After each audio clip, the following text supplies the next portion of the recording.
Frankly, my dear, I don't give a damn. I'm gonna make him an offer he can't refuse. As far back as I can remember, I always wanted to be a gangster. Don't you understand, George? It's because you were not born. Film Church. Well, a boy's best friend is his mother. You grow up. You grow up too fast. When you flee as a child, it takes time to learn to trust people. Hello, and welcome to the Film Church Radio, the podcast that treats cinema as a religion. It's Sunday, I'm Lewis. And I'm Brandon. And we are here to talk about movies. Each week, Brandon and I alternate picking a film for us both to watch and discuss. Today, I picked the documentary film from 2021, Flee, directed by Jonas Puia Rasmussen. How are you, Brandon? I'm doing good, dude. Good. Good. I know this film wasn't the most... kind of uplifting. I know we'll get into it, but it was a heavy watch. It was, yeah. So, it was. I didn't know what to expect at all. Yeah, hope it didn't dampen your week too much. No, it didn't. Well, that's good to hear. So before we talk about the film, and there's going to be a lot to talk about, I'm pretty sure. Yes. We would like to thank everyone that has been listening to the podcast and sending their love for this show. It truly means the world to us both, and we love hearing from everyone. You can find us on all the social media platforms at Film Church Radio, and you can leave us a comment or send us a message about the show. We'd love to hear what you think, what you want us to watch, all that kind of stuff. We'd also love you to rate and review the show on whatever podcast service you're streaming from. Just go on there, drop us 5 stars. I think that's pretty fair. And tell us, not how great we are. Like I always say, me and Brandon tell each other that every single week. You can just tell us the worst film you've ever seen. I want to see it. So just write that in the comment. Leave it as a comment. That's great. What's the worst film you've ever seen? Oh, dear. Something you watched this week. I was looking at your letterbox. You rated something half a star. Did I? Yeah. Which film was that? Oh my I don't God, know. That must have been a mistake. Did I rate something half a star? I mean, these are the movies. Yeah, Was let me have a it- look. Did I rate? I think you did, unless it was an old review that I was looking at. Oh, maybe. There is a film called Listen Up, Philip that I just could not get through. So you didn't watch that this week? No. I wonder why it came up. This was ages ago. I don't know. Maybe it was like, hey, Brandon, you need to see this. This is going to come up on the podcast.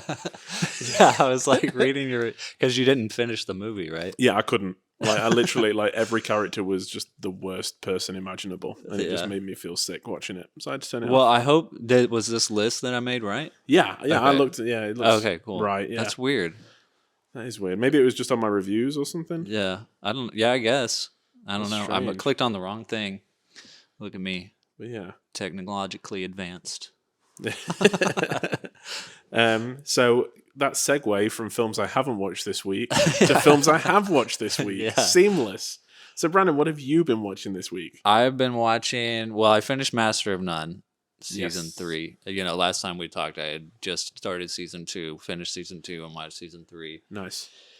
Whoa. It was good. Good. Yeah. I mean, I know that he took a hiatus after the end of season 2 and people had to wait a long time for that season 3. So I knew that it was going to be different. Mm-hmm. The ending of season 2 was really, really good. I mean, like I said, the filmmaking in this show is, and I haven't seen such good filmmaking in a TV show, I think, since I watched Breaking Bad for the first time. Yeah. Yeah.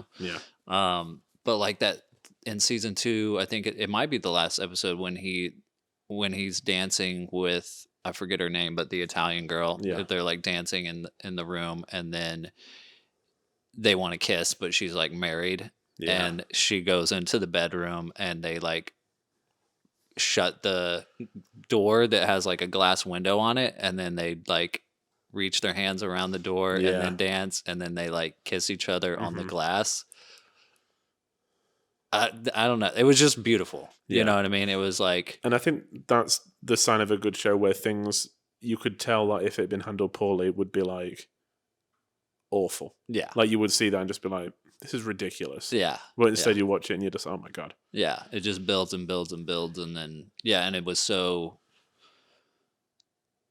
I don't know. It was just such a clever way to do it, and Yeah. very interesting. And then there's kind of a cliffhanger at the end of season 2, which they don't go back to in season 3, which is fine. It's like it's kind of a show that doesn't need it. It's almost like a show that's like these windows into people's lives, and so season 3 kind of does its own thing. Aziz Ansari is not in it that much, and it doesn't really focus on him.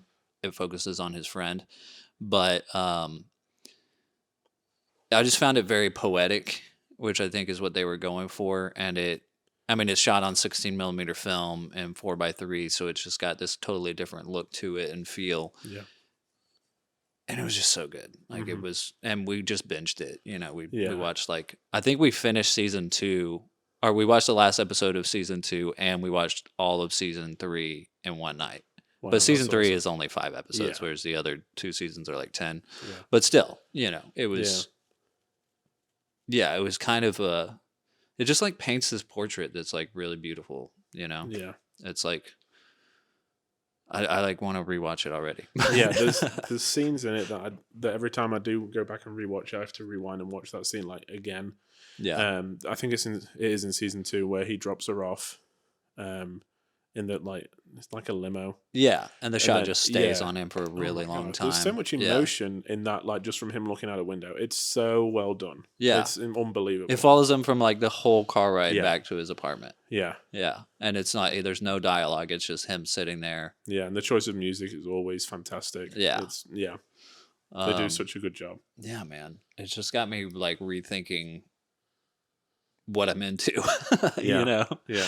So, but movie wise, me and my girlfriend, we went and saw Eternal Sunshine of the Spotless Mind at Alamo because Nice. they were doing a showing for Valentine's Day, which I've seen before, but it was interesting rewatching it, knowing the ending and stuff, and it was still really good. And I guess I didn't realize how much Wander Darkly it was, Yeah.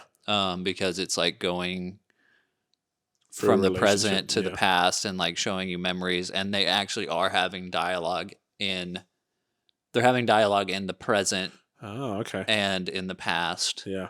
So it's not as it's not that Eternal Sunshine doesn't do it well. They do it well, but it's done really, really well in Wander Darkly. Yeah. You know what I mean? And Eternal Sunshine is just it's not the same kind of story or whatever. Yeah. But they're kind of using the same concepts. So it did make me recognize that, because I think Tara Mealy mentioned the movie in one of her interviews. Okay.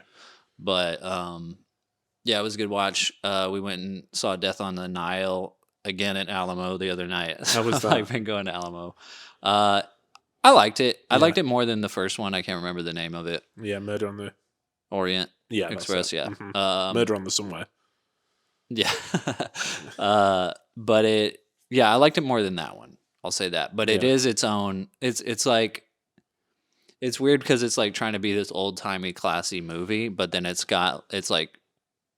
using the most advanced shooting techniques and cameras, and then they've got some CGI stuff. So it's the kind of movie that it almost it made me think of it as a board game movie. Okay.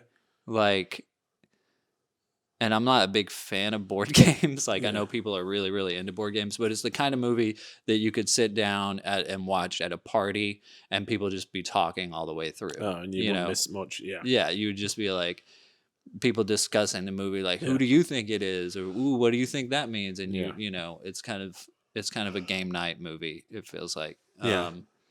And it's a whodunit, of course. But the first one, did you see the first one? The I Orient? did. Yeah. I didn't like it that much. I was I thought, spoilers, the ending where they're who did it? Everyone. I was really? Yeah. That was dumb. Yeah. I think that the trouble with especially Murder on the Orient Express is that it's so well known as a story. It must be over 100 years old at this point. It's been put onto film numerous times. I mean, especially with Poirot, it's hard. especially as an English person, like there was a very long running like TV show in England about Poirot, and it was like all the cases kind of thing. Yeah. And a season would be like 3 episodes. Yeah. Every few years it'd be like, we've got 3 episodes, and then that's, and then we'll do it again. And the same actor played him, and it was like, they were really good. I can remember it was like, especially around Christmas, So it's hard to watch a newer take on it, especially when it's so glamorous. Yeah. Because like Kenneth Branagh, like I know that like that mustache is ridiculous, but he is like a very like dapper, handsome guy. Yeah. And he's just not Poirot. He's just not the character that he's that he's playing. I think he does a good job, but he's too, I don't know, handsome, I guess. Yeah. But I do want to see it. Yeah. I mean, I enjoyed it. Yeah. Like, it wasn't. I mean, like I said, I liked it more than the other one. Yeah. But like, it is what it is. Like, I knew what I was going in for, and it's fun. A popcorn murder movie. Yeah, exactly. Yeah. And then we watched Kimmy last night, which is on HBO Max. It's the new Steven Soderbergh movie. Okay. And I liked it a lot. Yeah, I saw your Letterboxd review go up last night, and I hovered over it. It was late, so I wasn't going to start it, but it has been added to my watch list now. Sweet. Yeah. It's I'm excited for you to see it because I want to talk to you about a couple of things. Cool. Okay. Yeah, some of the genre mashing that they do. Sweet. I have a feeling though, like keep your expectations low. Okay. I have a feeling you're not going to like it as much as I did. Yeah. But yeah. See? I can surprise people sometimes. But yeah, that's everything that I watched. What about you? Cool. Yeah, I've had a pretty good week. I mean, started off, watched The Naked Spur with Jimmy Stewart. Oh, yeah. One of, I think, 5 Westerns he made with Anthony Mann. Okay. I don't know if I've ever seen him in a Western. It's a bit jarring, yeah. Especially these Anthony Mann Westerns, because he doesn't necessarily play always like a super likable character. I think of Jimmy Stewart as like a nice dad. Yeah. You know what I mean? Does he wear a cowboy hat in the movie? He wears a type of cowboy hat, not like a huge... Is it a 10-gallon hat? I don't know what they're called. I don't know. Yeah. I guess. A hat. 1 gallon. Fedora? Yeah, he wears like a kind of cowboy-y fedora. Yeah. Is the best way to put it. But yeah, I mean, it's fun. It like the typical Western trope, they kind of go after someone that's got a reward on him. But like he's had a checkered past as well, I guess. I don't want to give too much away because it kind of like as it progresses, you learn more about the characters, Yeah. But I enjoyed it. I thought it was good. It was, Westerns aren't my favorite genre, so it's hard to, I don't know, get really excited about them. Yeah. And then after that, I watched Repeat Performance. Okay. Which is a film. Well, it's kind of a film noir. It's been restored by the Film Noir Foundation. And then just put out by Flicker Alley on Blu-ray. So I pre-ordered that and I couldn't wait to see it. And that was really interesting. So it starts and it's New Year's Eve and we hear a gunshot. We're going through a window and there's like a very attractive lady holding a gun over a dead body. And she's like, oh my God, I killed my husband. And then she goes to go and tell somebody else. And as she's going up the stairs, things start to change. And before she knows it, she's exactly a year previous, but she knows that time's gone back a year and nobody else does.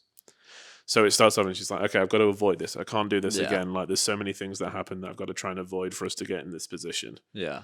And it was really trippy. I think at first I was like, what is going on? Like, this is so weird. But then as soon as I let it kind of go, I was like, this is great. Yeah. It was really fun and like just something I'd not really seen before. Yeah. That sounds good. I mean, I feel like there's a few movies like that, but it's usually just like a day before or something. Yeah. So this was like Happy Death Day. Yeah, Happy Death Day. So it was kind of it was a little bit like that. Like everyone was like, she's crazy because she was like knowing everybody's name before they'd introduce themselves and stuff. And like, how did they get here? They were supposed to be in London. And they were like, excuse me. I feel like if that happened to me, I would not remember anything that I did. Yeah, I'd think back and be like, God, okay, I can watch different films than I did I'll be this like, year. thank God I can listen this time when this person tells me their name. Yeah, that's right. Just acting surprised every time I've met someone I've already met. And then, as it was Valentine's Day, I treated my wife to a screening of Buster Keaton's 1 Week, Nice. which is one of the most romantic Buster Keaton shorts. Is it actually romantic? It is, yeah. Okay, So cool. so it starts off and he's just got married, newlyweds, and as a wedding present, he's gifted like a build your own house. Oh, you were telling me about this. Yeah. Yeah. So they start to like build this house, but the instructions get mixed up, and it just Or maybe Zach was telling me about this. maybe, know. but it's so well done. It's just Yeah. like a big set piece, and just shows his like. I know we've talked about it on the previous, not the previous episode, but the one before, but just how well he kind of uses the camera and Yeah. like perceptions and stuff like that. And it's just great. It's 20 minutes of fun, and my wife was laughing, so Yeah. Sweet. that's always a good sign. And then this is going on a bit. I'm sorry. I'm going to try and speed up. And then I watched Koronenko. I haven't said it. It's like The Black Cat. That's the English title. And that is by the same director that did Oni Barbar. Oh, really? Okay. Yeah, so it's one that I've been wanting to watch for a while. Before or after? Just before. Okay. So it's like a Japanese ghost story. Basically, the two women get like attacked and killed by samurai, and then they come back and like the samurai start going missing, and they have the like throat slit and stuff. Yeah. It's really spiritual. It's really trippy. I gave it like 3 stars when I watched it on Letterboxd. I was like, it's okay. And then it's just I've not stopped thinking about it since. So I'm sure on a rewatch it'll like bump Go up to up, like yeah. 4.5. And then last night, me and my wife watched I Want You Back, the new straight to Amazon rom-com with Jenny Slate and Charlie Day. Okay. Kind of like When Harry Met Sally a little Yeah. bit. But it was fine. It didn't quite work. There was so many times that I was like, this could have been really funny. Yeah. And they just didn't, I don't know, they just didn't like go there. There was Yeah. always the the easiest joke to make. Yeah. And I really like Jenny Slate, I really like Charlie Day. But with the premise, it's hard to make characters likable. They're just Yeah. trying to break up their ex from the new relationship, basically, and get them back. And like, especially when they keep saying, "Oh no, we're really happy," and they're like, "No, we've got to break them up." I was like, "Okay, this is it's Wrong. hard to save these people as Yeah. like they're actually the good people in Redeemable this story." characters, Yeah. It was fine. I wouldn't watch it again. I don't think. Yeah. Straight to streaming. There's often a reason for it. Yeah. So, but hey, if you want I mean- something to throw on and not really watch, Yeah, the one. it's like I don't think that's the thing about streaming now though. It's like it's not always like there's no way to know the difference. You know what I mean? It's like Power of the Dog straight to streaming. I mean, yeah, limited theatrical release or whatever, and there's articles or whatever telling you that it's going to be Oscar buzz. But like Kimmy, Yeah. like Steven Soderbergh, like that would have been in theaters. Yeah, for you sure. know, and it's Yeah. not. Yeah. So it's like Irishman, Scorsese's. yeah, It's- like. I know it is hard to gauge. It's hard to know would this have been in a theater yeah. or not. I would have assumed that this probably would have been, Yeah. before COVID, because they're two pretty bankable stars, especially in America, I would say. You recognize who they Yeah. are, and you. It's like they wouldn't be straight to DVD people. No, exactly. You And the know? premise is very like it's perfect Valentine's Day. Yeah, It's that kind of like romantic comedy, blah blah blah. But yeah, felt like the script had just been like Yeah. churned out a little bit. Yeah, so they were the films that we watched this week, apart from the film that we're going to be talking about today, Yes. which is 2021's Flea. Yes. So the reason I chose this film, as I said last week, Flea was nominated for Best Documentary, Best Foreign Film, and Best Animated Film at the 2022 Oscars that is yet to happen. and it was one of those films that I know was just coming out in England. So all the reviews from like some of the English websites and stuff were just coming out with it, and I was like, okay, we can watch it for free. Let's do it. Let's watch this film. Yeah. So let's talk about the summary real quick. So Amin arrived as an unaccompanied minor in Denmark from Afghanistan. Today, at 36, he is a successful academic and is getting married to his longtime boyfriend. A secret he has been hiding for over 20 years threatens to ruin the life he has built for himself. For the first time, he is sharing his story with his close friend. Yeah, and let's just say, like, there's going to be spoilers Of course. about this documentary. Yeah. If you really, like, I mean, I'm sure we both strongly suggest watching this film before Yes. you listen to this podcast, because it is a really good movie. Like, it's a good experience, Yeah. and it's a good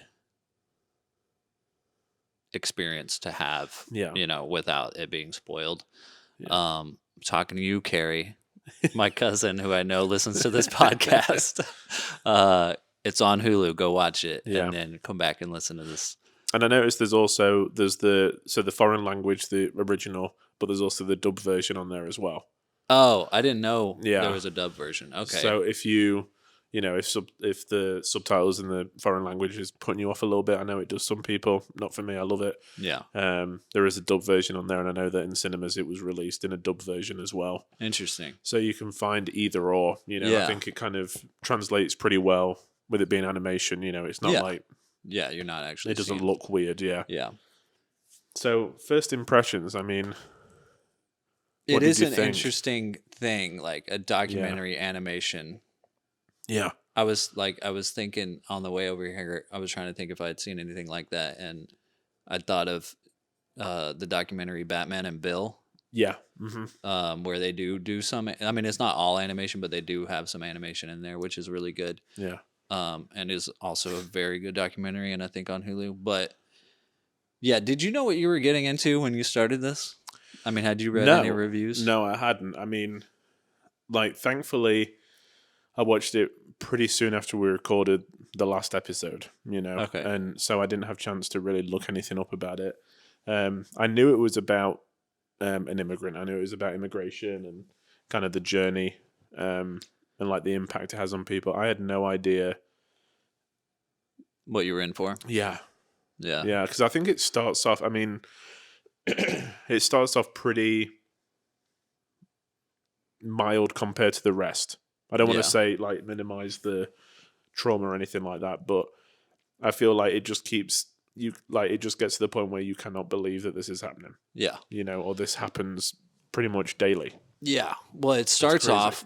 I mean, it's a documentary. It starts off and tells you it's a true story. Yeah. They've changed the names to because Protect. to protect the people that it happened to. But and it starts off with Amin, and he's there with the director, who's there with the camera, and he's Yeah. like, "Are you ready to?" They establish that they've been friends since they were kids. Yeah, He's like, "Are you ready to finally tell me your story?" And he's like, "Yes." And he tells him, I think he maybe says he doesn't know where to start or something like that. I can't remember, but he tells him to close his eyes and like take a deep breath, and you watch him do that. yeah, And then he's like, "Just tell me your earliest memory." And it goes to him being a child in Afghanistan, running through the streets with like a dress on, yeah, and it starts off with this like happy childhood memory. And, you find out in the film that he's, a gay man living in Afghanistan, and he doesn't even necessarily know that he's yeah, like, he knows he's attracted to men and stuff, but he's like, he's very innocent. yeah, Very innocent. And like, and when it started, I was, I don't know that much about Afghanistan. I don't know that much about like the history of the wars and Yeah. stuff like that. But, I immediately was like afraid for him, because I'm like, he's running through the streets of Afghanistan. I don't know if it's like illegal to be gay there or not, Yeah. but Yeah. like, I'm sure it's different with children. They probably just think like, okay, this kid's just playing around. yeah, But like, I mean, I did watch a documentary 2 years ago at Sundance called "Welcome to Chechnya," Yeah. which is Chechnya is in Russia, and like there, it is illegal to be gay, and the whole documentary, like what they did in that documentary to protect the people that were talking about their experiences, is they like digitally, what do you call it? Like they did a deep fake where Okay. they like changed the way that their faces Wow. looked, and then at the end of the documentary, there's one guy who's like, I'm not afraid anymore. I'm gonna, Wow, that's I'm crazy. gonna reveal who I am. And they show his face digitally change where you've seen him one way the whole movie, and then it changes to what he really looks like, and Wow. it's totally crazy. That's awesome. But anyway, so just like the thoughts from that documentary of all the horrible things that they went through, I was immediately like, Yeah. okay, what are we about to get into? Like, Yeah. is this going to be super intense and horrible and stuff? And then they, but it does start off like you said, it builds and leads you into it. It's still, they're kind of, it starts at this very innocent childlike place. I mean, it starts with when he was a kid, and hearing his sister tell stories of their dad, who you know is not there, Yeah. and you assume passed away or something, and then a little while later he goes into what happened to his father, which they don't actually know. I mean, he was arrested and then Disappeared. 3 months later. Yeah. They would visit him in jail for 3 months, and then he just disappeared, and they never knew. Yeah. They assumed that he was executed or something. But how were you feeling at the beginning of this? Yeah, so it started off, and like you said, with the I thought the homosexuality of Amin would be the topic. I thought that would be the kind of the talking point, but in reality, it's kind of like it's not. I mean, which is really surprising in a way for me, because I thought that was what we were heading towards. Yeah. The first moment that I kind of started to like sit up a little bit was when he says that his mother, his sisters, and his father are all dead. Yeah. In the interview, and you're Yeah. like, oh my god, like what? Yeah, what happened? got to this How point? Did we how did we get there? And then it actually turns out, and then it's pretty quickly after that, he's like, actually, they're alive. Well, They're did not he dead. say that right away, or was it? It was pretty soon. I think it was pretty soon after that first revelation that he was like, did he say that they were alive, or did he just say that his sisters made it across? I can't quite remember. It was something. Because later in the movie, whenever the sister, when he's talking about his sisters getting out of Russia, I think that which was like a halfway through. I think that was the moment. Okay. Where, because starting off, he pulls out this diary. He's like, that you assume is a real diary, and it's like this, and he says like everyone is dead. Yeah. And when he starts to read it, and then he's like, I can't even read this handwriting, and he closes it, and he just starts talking about the rest of his story. Yeah. You find out later that diary, or that story that he wrote, was a fake story. Yeah. And maybe he does say there at the beginning. I feel like they don't, because like whenever he gets out of Afghanistan on the plane with his mother, I was surprised his mother was there. I was like, oh, she's still alive so far. Yeah.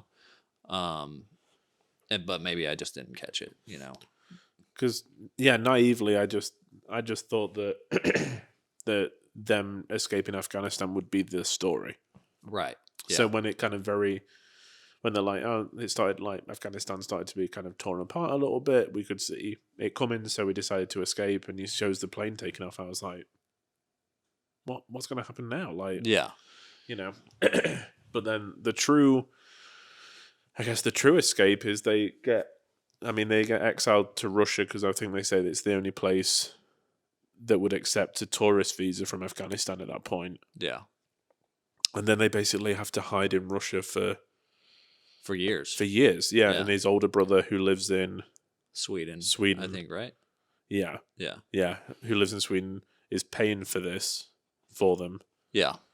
Like, and that like his story is really touching as well. Like, it kind of, the family bonds is all there. But then the majority of the film is them trying to get out of Russia. Yeah, Which because is their a com- visas are up. The Yeah. police are super corrupt. They're stealing Yeah. money from them. They're beating them. They're Yeah. and Russia isn't doing good. Like all the grocery stores are out of food Yeah. because they've just went through their own thing. Yeah. And yeah, that's where the majority of the story takes place. But I mean, it's told so beautifully. I mean, the way that and it seems like it naturally just went there, like him just letting all this stuff out, which I'm sure was really hard for the actual person to do. Yeah. I mean, this is the first time he's ever told this story to anyone. Mm-hmm. And you still don't know what it is that he's going to say, because I mean, at that point, when they first get to Russia, I was still assuming that everyone was going to die. But so when they go to Russia, and like I said, I had already watched this Welcome to Chechnya documentary, so I know that like it's not okay to be gay in Russia either. Which I mean, this is what, the 80s? Yeah. So it's like in America it wasn't really okay either. Yeah, exactly.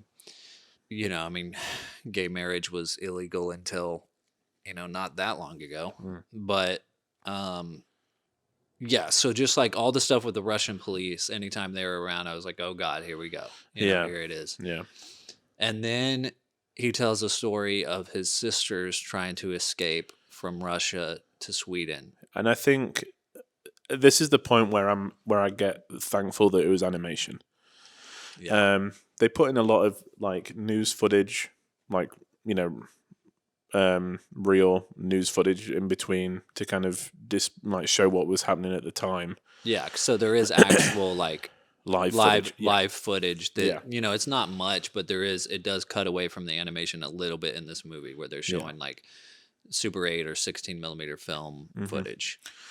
And then but the animation bit, it kind of it shows you something that we wouldn't have been able to see otherwise. I think like it gets across, just especially with his sisters. So his sisters get transport. Well, they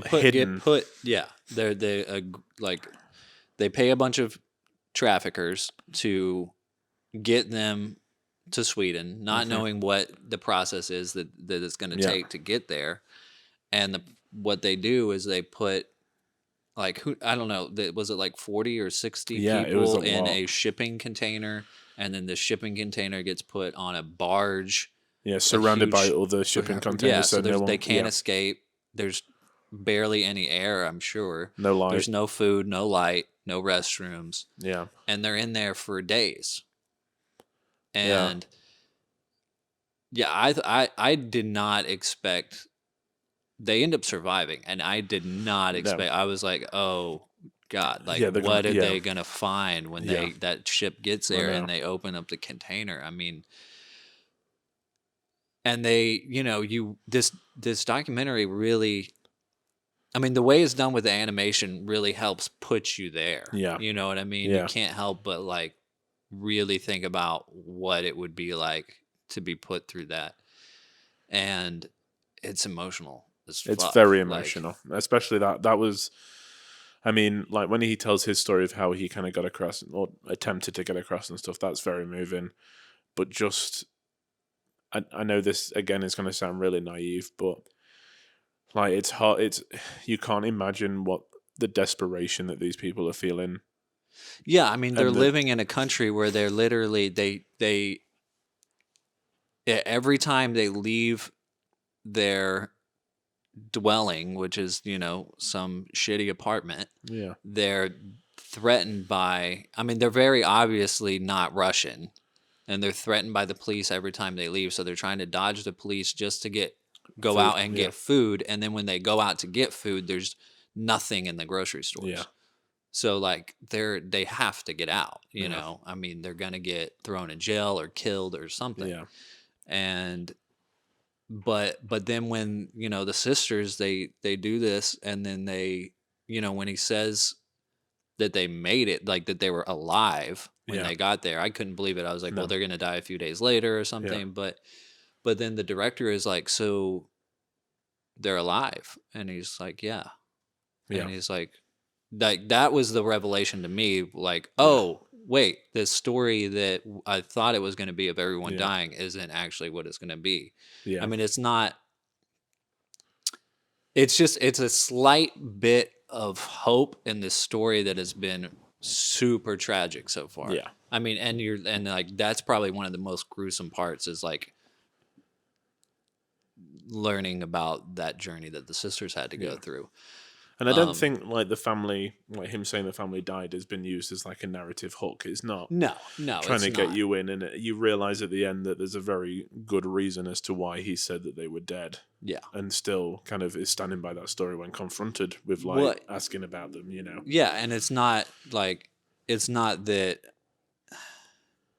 It's not that he came up with this idea of like, let me just tell people that they're dead. Like he was told as a child to say this. Yeah. And like when you're told, when you've been through a traumatic experience and an adult tells you, here's what to say, like it could take years before you realize, oh, I can say something. I can say something else. I'm a grown adult now. Yeah. You know?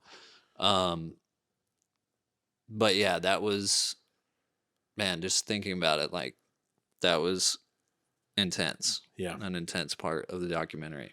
I mean, yeah. And especially, you know, like I said, the fact that with the animation, it kind of takes you inside that shipping container for, it might have just been 30 seconds, but it felt, you know, even that 30 seconds, I was like, okay, like cut, like I can't, I don't want to be in here, you know? I mean, thankfully they make it across and they're alive and kind of they reunited with their older brother, and you know, then it's him and his mother and his so then it's him, his older brother, and his mother left in Russia, and they are the next ones to get out. And the reason that they have to split up is because of the cost. They can't afford everyone at once, because these human traffickers charge so much, and there's no guarantee ever, you know, that, as we already said, the barge bit is just just shows like they probably had to, you know, pay thousands, I don't know, and to get that kind of training, it's just disgusting. So then it's the mother, the older son, and Amin left to get across, and they, I mean, the next scene is them attempting it, right? Is them kind of like they're walking through kind of a forest at night with a bunch of other people. There's an older lady who kind of falls a little bit, and immediately one of the traffickers is like, we should just kill her. Like, it'll speed us up. We can't keep stopping. And it was just, you know, seeing that again is like, I mean, how old is he supposed to be here? Like 13? You know, and he says, thankfully, she couldn't speak Russian. She would have been, you know, terrified. You know, just that, not knowing. That threat. Thankfully, she's not killed, and they make it through to the, I mean, it's another like little boat. But then that scene as well is just like, they go into this lower deck of this tiny boat, and the light's off. You know, one person has a flashlight, but then it starts going out.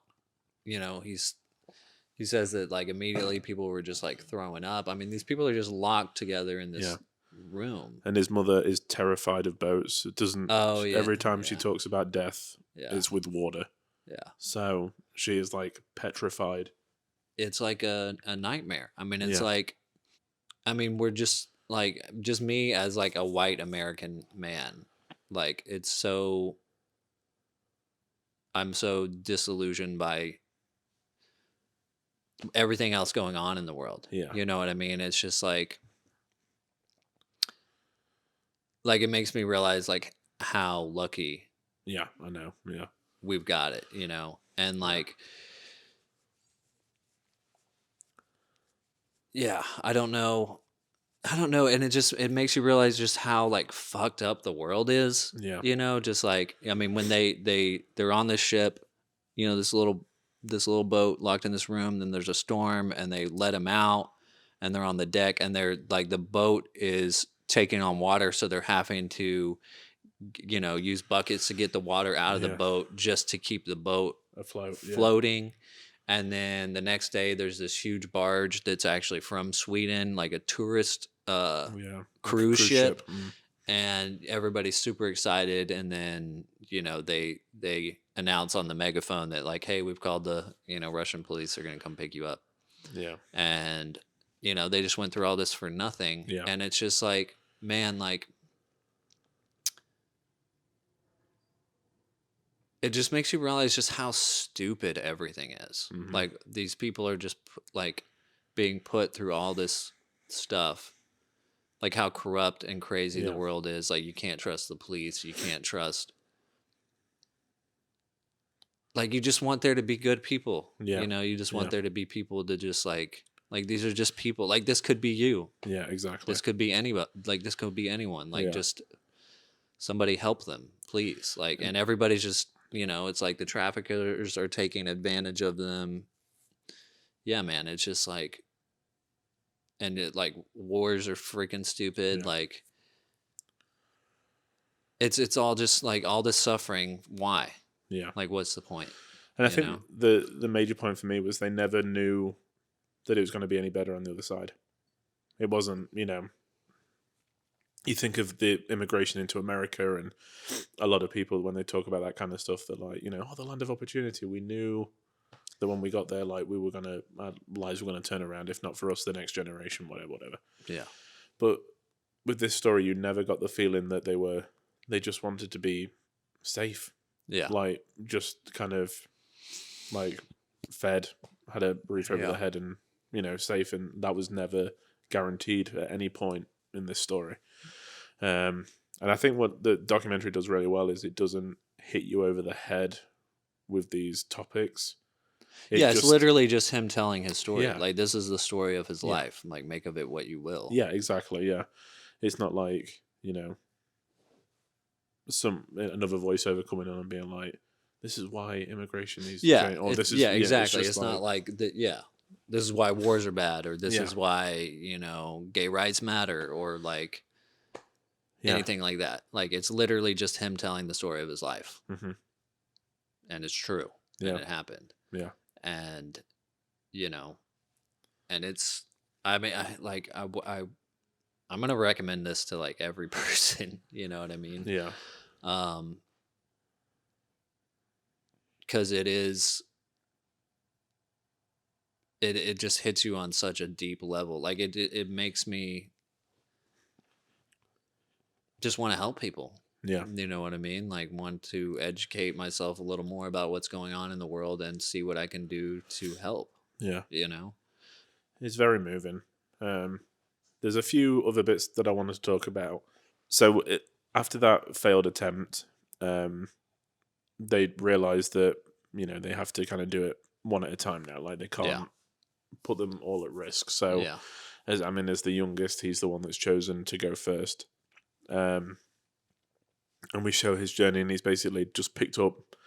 He gets handed a book, and he's told, "This is your story now. Everybody that you know is dead. Like, your whole family is dead.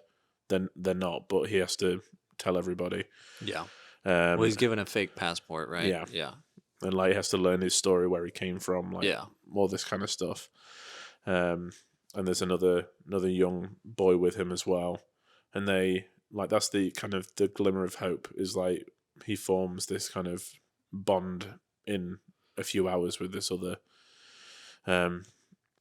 guy, and like, and that's the moment that he's like, I fully knew I was gay. Yeah. I knew that was, I was interested in men and all that Yeah. kind of stuff. And it's such a liberating moment. You can just, you get that sense of relief that it's kind of coming to an end. He's getting out. Yeah. And then when they get to the airport, it turns out that they're not taking him to Sweden. He's being sent to Denmark. Denmark instead. Yeah. Because they couldn't get a flight to Sweden or something, I guess. Yeah. So there he is, a 14-year-old boy, left in an airport alone with a ticket to Denmark where he doesn't know anybody. Mm-hmm. And again, it's just like, oh my God, like, it just doesn't, the relentlessness doesn't stop. You know? But luckily I guess he talks with the immigration, and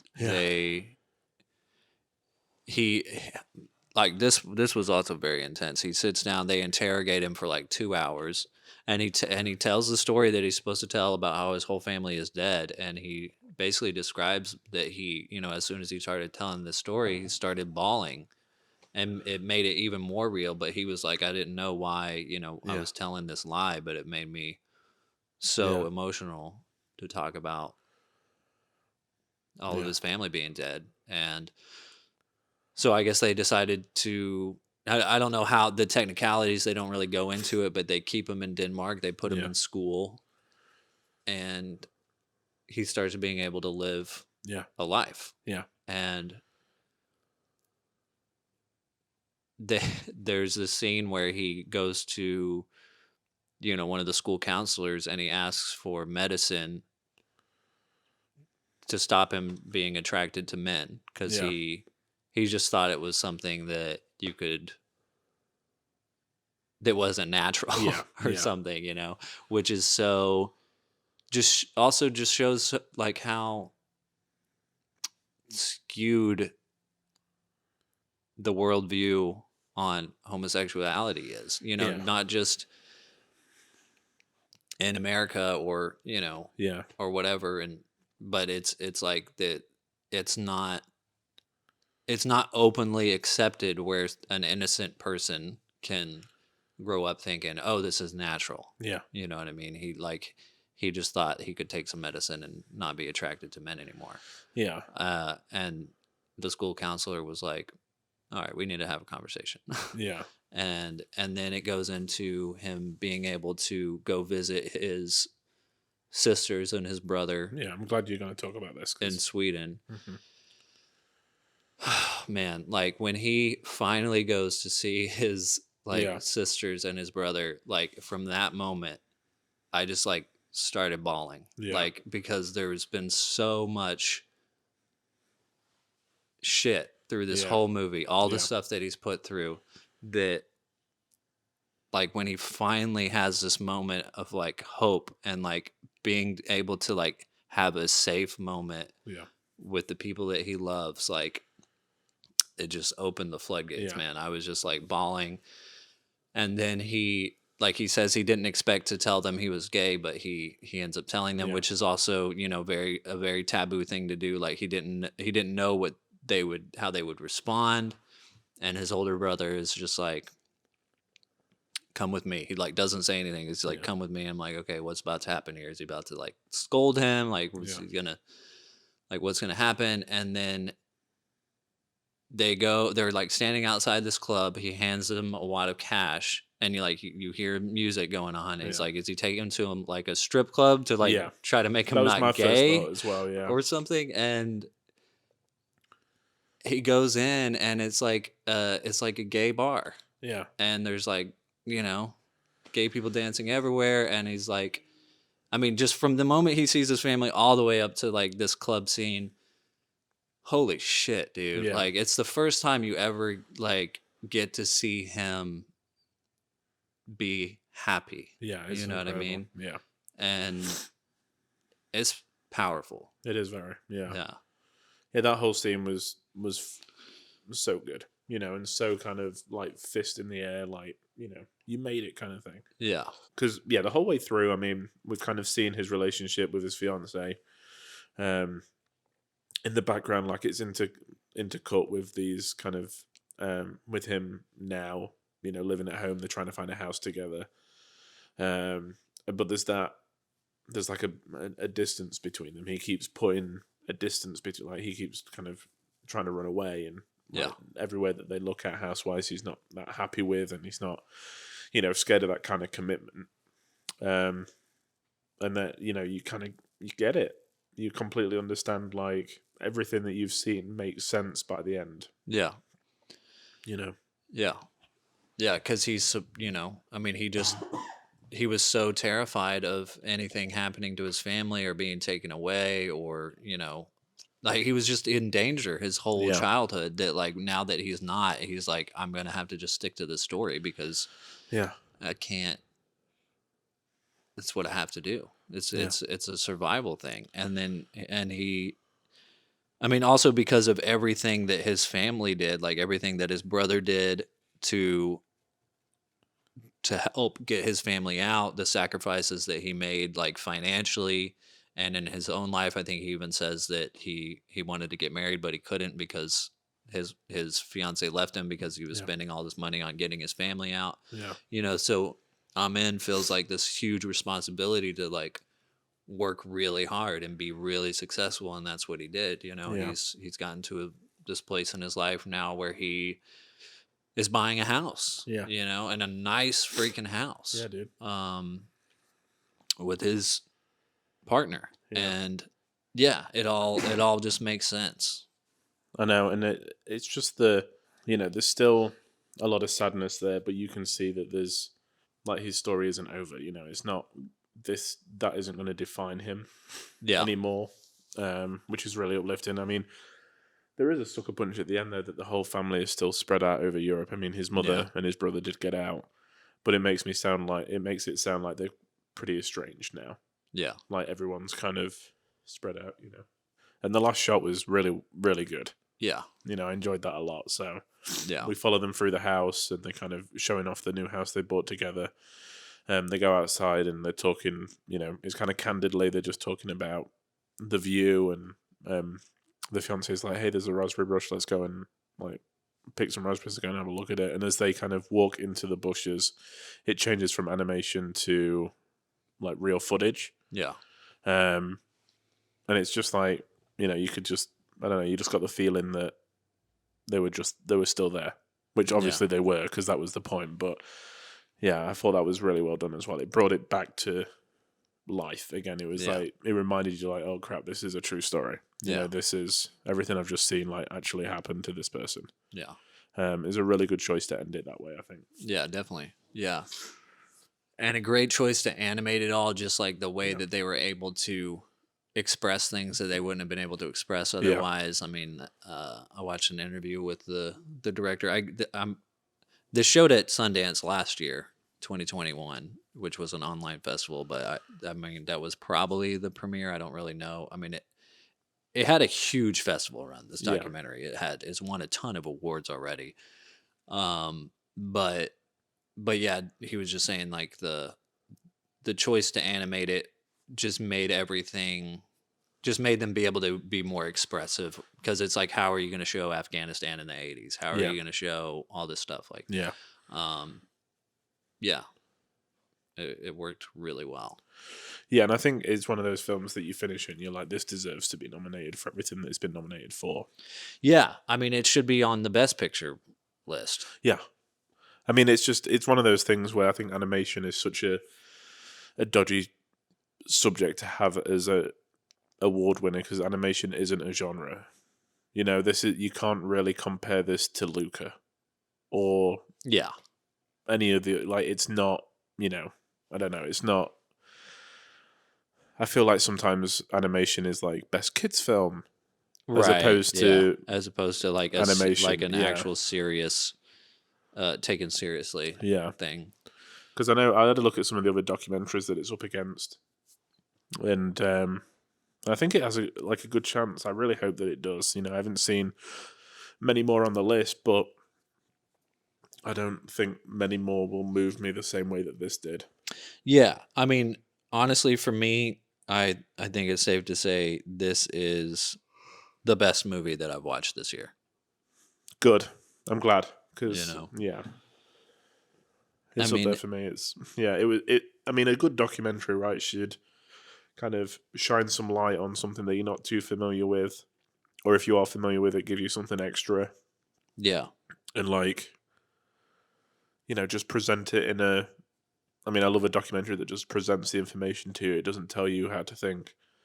And this ticked all the boxes for me. You know, it was something that I was aware of. I was aware of immigration and kind of the troubles, but I never knew just how awful it was. Yeah, exactly. And this documentary did that, and it did it in 90 minutes.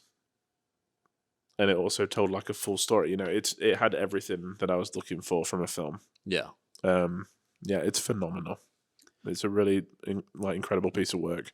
Yeah. Yeah, I mean, just looking at these, like it's nominated for best animated feature, best documentary, and best foreign language film. Yeah. And like just looking at the animations, it's like, yeah, all the other ones are kids movies. Yeah. Raya and the Last Dragon, Mitchell's versus the Machines, Luca, and Encanto. It's like, yeah, those are all Yeah. kids movies. And like, so this is a totally different. It's in its own category there. You know what I mean? Yeah. I don't haven't- think it'll win best animated feature. I think might win best documentary and maybe best foreign language. Yeah. But Well, best international feature film: Drive My Car, oh yeah, The Hand of God, Lunana, A Yak in the Classroom. That's all one title. The Worst Person in the World, yeah. and then Flee. Yeah, I mean, I haven't seen any of those. I know that Drive My Car and Worst Person in the World are both getting a lot of attention at the moment. Yeah, So I mean, yeah, I want to watch everything. Hopefully Yeah. we can before we do our yeah, I'm predictions. hoping But so. I mean, I hope this wins all of it. Like, and like I said, like I would love for it to be up there with the best films. Yeah, You know what I mean? yeah. Best film of the year. Yeah. Let's see, best picture: Belfast, haven't seen it. Coda, I've seen. Don't Look Up, I've seen. Drive My Car, Dune, King Richard, Licorice Pizza, Nightmare Alley, The Power of the Dog, West Side Story. I mean, this is better than all the ones that I've seen on this list, except maybe. I mean, Licorice Pizza is a really good movie, but Yeah. it's I don't know how you can compare. That's the problem. yeah, exactly. You can't. You know. They're totally different Yeah. things. You know what I mean? Yeah. Then that's the great thing about film, though, right? Yeah. It's like it's like films can be so good and so different. Yeah, They're Exactly, just. It's yeah. almost like you're questioning, like, is that the same art form? But Yeah. it like is. Yeah. And it's great. yeah. It's beautiful. Yeah, I mean, I know that we're gonna do a Oscar special, so I don't want to get too much into it. Yeah. But yeah, it would be nice to see a little bit more foreign language kind of being integrated overall in the Yeah. whole awards. I am glad that I chose it because it was between this and Summer of Love, which is one of the other documentaries that's out, and I think it's on Disney Plus. Okay. So I am going to try and watch that. It's directed by Questlove, who's done quite a lot. Is he part of what's Jimmy Fallon's band called on his show? I can't remember. I don't know. But he's part of that band, and he's really into music and stuff like that, and it looks pretty amazing. It's kind of but yeah, that's on Disney Plus, so I do want to watch that before the Oscars, but I can't see much Trump in this. Yeah. Yeah, man. I mean, First foreign language for the pod, first documentary for the pod, first animation for the pod. wow. We did it. Yeah. Man, what a time to do it. We're doing it all at once. That's with right. one film. Yeah. That's awesome. Yeah, so everyone should, if you haven't seen it and have just listened to us talk about it, you should definitely go see it. Yeah, Wherever please. it And is. show it to everyone you know. Yeah. Like, Just put it out there. Like, just yeah, just put it on Yeah. and walk away. yeah. Everyone needs to, at least see a part of this film. Because, like I said, like, even if immigration is, a hot topic for you, and you think that you kind of know how you feel, I think this story does a really good job at telling the human aspect of it, and Yeah. not the bigger picture. Yeah. So yeah, just watch more documentaries in general, but start with Flea. Is my advice. Yeah. Yeah, I was thinking earlier today, dude, because I've got a couple of documentary ideas that have been rolling around in my head and stuff, and yeah, this movie just gave me this profound sense of what film can do Yeah, to help yeah, people and to help. I mean, even if this film wasn't seen by anyone. Like this film was basically a way for Amin to just let it out, let Yeah. it go, let this huge weight that he's been carrying his whole life, he was able to take it and release it. Yeah. You know what I mean? Like it's something he doesn't have to carry around anymore. I mean, right. he does, but you know, it's like being shared. Yeah. It's Exactly. a shared weight now. You Yeah. know, it's something that he can let go of to some degree. Yeah. And that's a beautiful thing. It you is, know? yeah. And I was just thinking, like, man, like, it just in the like we were talking about, like how different films can be, and just in the documentary world, like how different documentaries can be. I was thinking, like imagine being a documentarian, like being a documentarian is like, yeah, I made Flea, or being a documentarian that's like, yeah, I made Tiger King. Yeah, exactly. Yeah. You know? Yeah. It's like totally different. Yeah. I just look, yeah, I mean, that's true. Tiger King is so dramatic, and like, just everything is, I mean, there is some crazy stuff that happens in the Tiger King documentary, like, not taking that away from it, but this is just so gentle. Yeah. It's just, yeah, it's so well It's made. so real and so human, Yeah. and so it's just a story. Yeah. It's a story it's just someone telling a story, man. Yeah. Like Yeah, amazing. Incredible. So like we said, it's available, it's out now in cinemas across England, I believe. It's on Hulu here in America. There's the foreign language, the original version, and there's also the dubbed cut as well. So you can watch it in English, which helps kind of get it out there a little bit more, I guess, you know. yeah, As long as a little people more accessible. yeah, as long as people can see it, I don't see a problem with dubbing, you know. I mean, the foreign language is probably better. Yeah. Because that's, Just because it's actually his voice and stuff. Yeah. Yeah. but, you know, beggars can't be choosers, so. Yeah, I mean, that was Flea. 2021. And a film I'm sure I'll be coming back to again and again, you know. I do want to watch it again soon. Yeah, so. I've already been. I mean, I just watched this morning, and I've been telling Yeah. Sarah to just. I'm like, you should watch it. You should watch it right now while I'm gone. Yeah. Like, you need to watch this. It's really good. Yeah. But yeah. So, Brandon, next week. Yeah, I meant to talk to you about this actually before we Okay. started recording. But we'll just talk about it now. Sweet.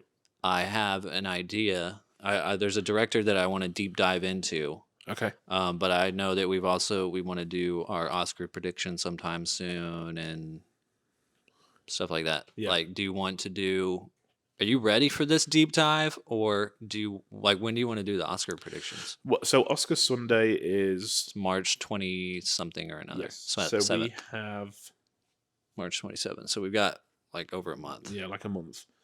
So I Do you want to do say it closer? yes. Give us time to watch those movies. Yes. Yeah, give That's- other people that's time what to I would- watch them. Yeah, that's what I Yeah. think. So do you want to do this deep dive after the Oscars, or do you want to just do it, take a break, and Oscar it, and then because I've got a couple other movie ideas that we Yeah. could keep going for a little while before we deep dive on this director. Okay. So do you want to just wait?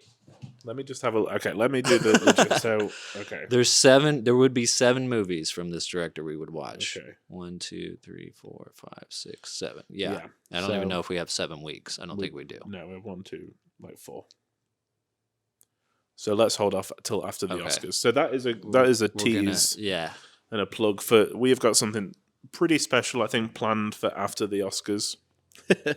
As we've All just the film decided. nerds out there is like, what director directed 7 Yeah. films? I mean, you could probably find it pretty Yeah. easily. But yeah, we've had this idea for a while of just kind of doing a deep dive because every time we watch a film, it kind of sets off that spark to watch more from this era. And we're trying to keep it fresh and a little bit, you know, sporadic. So it's hard not to choose a film related to that. So this would give us a chance to kind of see a full directors over and just, you know, Yeah, I'm really excited about this because I already talked to you about it, and I know that you haven't seen anything from No. this director, and I'm surprised. Yeah, So- I'm surprised too. Yeah, Um, it's going to be fun. it's going to be really exciting. I can't wait. Yeah, But but in that case, next week, I'm pretty sure you've seen this film. Maybe not. okay, Pretty sure you have, though. Okay. But I have not seen this film, sweet. and I bought it recently, and I still Sweet. haven't watched it on Criterion. Seven Samurai. I haven't seen it. Really? Yeah, I was going to suggest it because Oh, yeah? I was with you when you bought it. Yeah. And I was going to suggest that we watch it. I didn't know if you'd already seen it or not.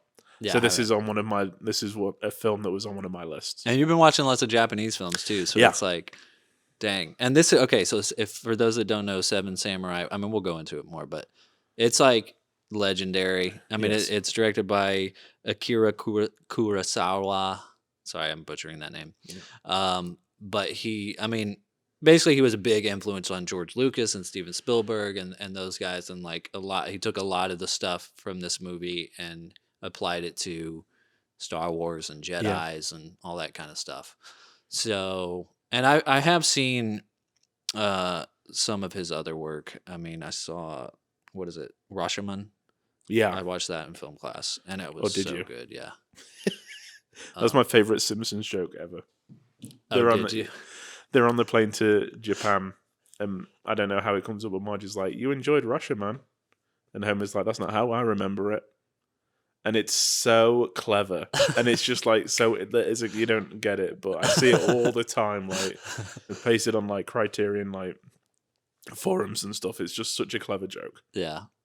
But yeah, I'm gonna have to watch 30 years worth of Simpsons to yeah. get on your level. Yeah. So if anyone, I watched Simpsons religiously from the age of like 7. I watched probably an episode or 2 a day until I Wow. was about 24. So I know it pretty well. Yeah. Get ready for the Simpsons movie, my pick in 3 weeks' time. No, I'm not kidding. I mean, we could if you wanted to. I couldn't stop you. That's right. It's your yeah. show too. But yeah, that is a great pick and one of those, again, just another monumental film that, as we always say on the pod, is like we need to tick them off. Like, Yeah. everyone's got a watch list of the films they haven't seen. Films I've seen a million times and I think are super important, other people haven't seen, and vice versa. So Yeah. this is what it's all about. So as always, we recommend watch along with us. Watch this film for next week. Have your say. Tune in, see what we think. Yeah, dude, I cannot wait to watch that. That's such a good pick. I'm excited. Yeah, it's been on my list for, I don't know, Good. ever since I watched the first behind the scenes Star Wars documentary. Yeah, You that's know what awesome. I mean? Yeah, Like years. Who knows? perfect. So I think that brings us to the end of the show. You can find the show on Twitter and Instagram at Film Church Radio, and you can follow us individually on Letterboxd. Brandon is at Selman Scope, and I'm at Walker Lewis 3007. That way you can keep up with what we've been watching during the week and then tune in and hear us talk about it on a Sunday. We also have all our back episodes streaming on all good podcast platforms. So please leave us a rating and review. It means a lot. Like I said, just tell us the worst film you've ever seen. If it's Twilight, that sounds great. My wife really wants us to watch Twilight for the podcast because I've never seen it. Oh, no. Yeah, Shouldn't have told me that. oh no, I really shouldn't. She'll be screaming at the podcast app of her choice right now, which does let you guys know that if you do want to pick a film for us to watch, just let us know. Kind of send us an email, send us a tweet with what you would like us to review. But yeah, I don't think normally we have a closing quote, but I think this week, as with the film, we're just going to let it end on a high note. Thank you all for watching. Oh my God. Thank you all for listening so much. We appreciate it. And we'll be back next week with Pray. 5 other samurai to talk about a film. That's right. Pray to Film Church. Praise Film Church. I don't know. Every Sunday. Praise Film Church. Hallelujah. Amen. Oh, that's last week. Bye. Bye.